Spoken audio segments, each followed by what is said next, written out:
Tenho enfrentado muitas tribulações em minha vida. Estou muito depressiva, me sentindo muito sozinha. O meu problema já não depende mais de mim para ser resolvido.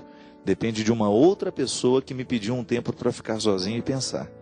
Como eu posso controlar minha ansiedade, controlando assim minha depressão para esperar, vivendo de forma tranquila, sem desespero, comendo, dormindo, assim como todo mundo vive normalmente? Eu acho que é um pouco que o Dunga fala do PHN, né? Por hoje não, é um sentido de... é uma luta diária, né? Eu acho que o caminho da felicidade, padre, Aristóteles falava muito que a felicidade é um dom de Deus, né? É um motor imóvel que move os motores imóveis, então a gente tem como um presente e ao mesmo tempo é um hábito. Vencer a depressão, vencer o medo é um hábito, mesmo que a gente saiba que todo mundo tem medo. E não é um problema ter medo. Faz parte do nosso instinto de preservação, Ainda bem que a gente tem medo. O medo faz com que a gente tome mais cuidado. Um jovem sem medo é um problema. Ele vai a 200 km por hora na moto, cai, enfim, porque ele não tinha medo.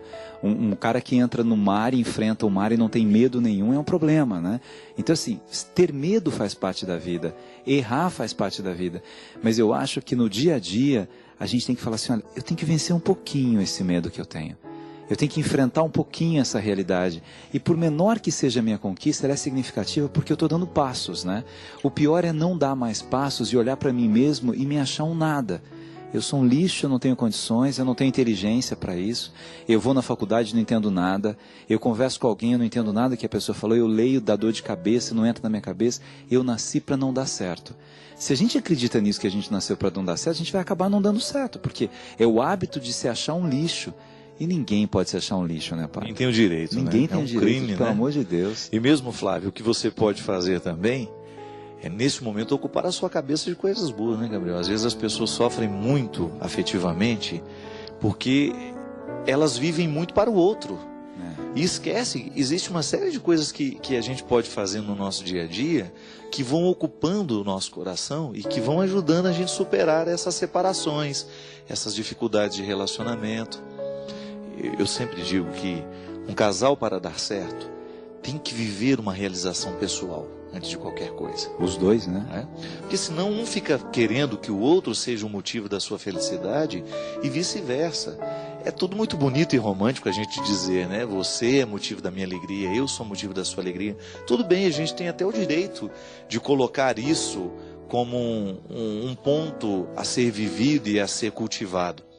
Mas nós não podemos esquecer que a gente também tem que ter bases sólidas do nosso mundo, porque se por acaso o outro se ausentar, eu preciso continuar. E aí? O que é que sobra de nós no momento em que o outro se ausenta? Ô padre, e nessa questão das sobras e da tristeza, muita gente, porque o senhor divulgou que a gente iria conversar sobre medos, e muita gente fez perguntas no Twitter ligadas à morte, né? Eu até estava te mostrando algumas perguntas lá de uma mulher que perdeu os 2 filhos. Tem tanta pergunta aqui. Não, primeiro tem uma que fala assim, será que o padre Fábio já superou o medo dele de ser enterrado vivo, né? Você superou esse medo? E o que ele faz para evitar isso? Eu evito morrer, né? É melhor. É o melhor jeito. Mas você sabe que tem uma coisa interessante aqui, de muita gente perguntando sobre morte mesmo, e assim, a Luciana falando de uma amiga dela, de uma prima dela que perdeu os 2 filhos e o marido e tal. Eu me lembrei de uma história, padre, de um casal que eu conheci, que perdeu a filha de leucemia, filha com 19 anos, né? E aí eles estavam no sítio, 15 dias depois da morte da filha, os dois muito tristes, né? Aí o filho ligou, falou, pai, o senhor tem que enfrentar isso, não dá para o senhor chorar o dia inteiro, não é possível, né? Ele falou, filho, mas eu não aguento, é mais forte do que eu. Falou, pai, eu vou aí. Eu, não, filho, não vem, tá tarde, tá bem. O filho sai de São Paulo para ir nesse sítio e morre de acidente de carro, né? Aí eu conheci esse casal, eu fiquei tão impressionado assim, porque eu conheci num momento, um mês depois, eles só choravam, né? Eu também chorei junto com eles, né? Vendo aquela história. Um falava assim, a gente olha um pro outro, né? E fala, e aí, né? E agora? O que vai ser da nossa vida? Aí você entra naquele quarto da filha, o quarto do filho, né? E é interessante que uns 4 meses depois, eles pegaram 2 crianças para criar, né? Adotaram 2 filhos, né? E aí passou um ano assim, Você vê, é claro que eles jamais vão esquecer essa história de amor dos dois filhos que se foram, né? Mas de repente aqueles dois, no momento que ela que queria muito, ele falava assim, mas eu já tenho 50 anos, né? Ela falava assim, você só tem 50 anos, não é que a gente já tem. Imagine o que a gente pode fazer ainda. Então eu acho que às vezes na dor, padre, quando a gente percebe que a gente pode fazer a diferença na vida de alguém, fazer um trabalho social, voluntário, visitar crianças com câncer, pró-queimados, né? Quer dizer, tantas coisas lindas que a gente pode fazer, o nosso problema fica bem menor. Gabriel, no meu livro, Quando o Sofrimento Bater à Sua Porta, eu uso aquele poema do Drummond de Andrade. E agora, José? E eu acho muito interessante, porque às vezes a vida nos coloca na mesma situação que o poeta colocou José, né? A festa acabou, agora é você e a sua vida, né? Seus amigos foram embora, já não existe muita coisa. E eu acho interessante que Drummond vai colocando José dentro de um contexto de realidade tão dura, tão crua. Qual que é a única solução que José tem para ele mesmo, né? Encontrar uma chave perdida, né? Porque no final ele vai colocando José dentro de um corredor tão estreito que não vai restando outra coisa para José senão ele mesmo, né? E às vezes a vida nos coloca em situações assim, como essa história que você contou, né? Um fato trágico, triste, difícil de ser administrado e que é muito comum, né? Às vezes a gente está tão envolvido com a vida que a gente tem. E porque está indo tudo muito bem na vida da gente, a gente não tem oportunidade de visitar esses calvários da humanidade. Mas é tanta gente que sofre, é tanta gente que hoje está passando por tragédias, por situações penosas, difíceis, que quando a gente abre os olhos para essa realidade, você vê que a vida também colocou algumas pessoas na mesma situação que José foi colocado pelo poeta. E agora? Como é que nós vamos reagir diante da situação, da tragédia? E eu acho que esse é o código que diferencia alguns homens de todos os outros, né? Como é que nós reagimos diante do que nos faz sofrer? Qual é a resposta que nós damos à vida no momento em que nós fomos encurralados, no momento em que as coisas não aconteceram do jeito que a gente esperava, no momento em que a tragédia se abateu sobre nós?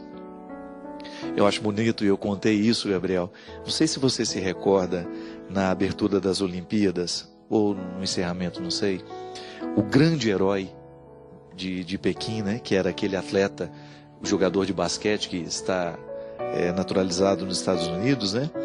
Ele entrou, ele é uma grande estrela do esporte lá, ele entrou segurando nas mãos de um menininho, um toquinho de gente, assim, de 4 e poucos anos, 4 ou 5 anos, não sei.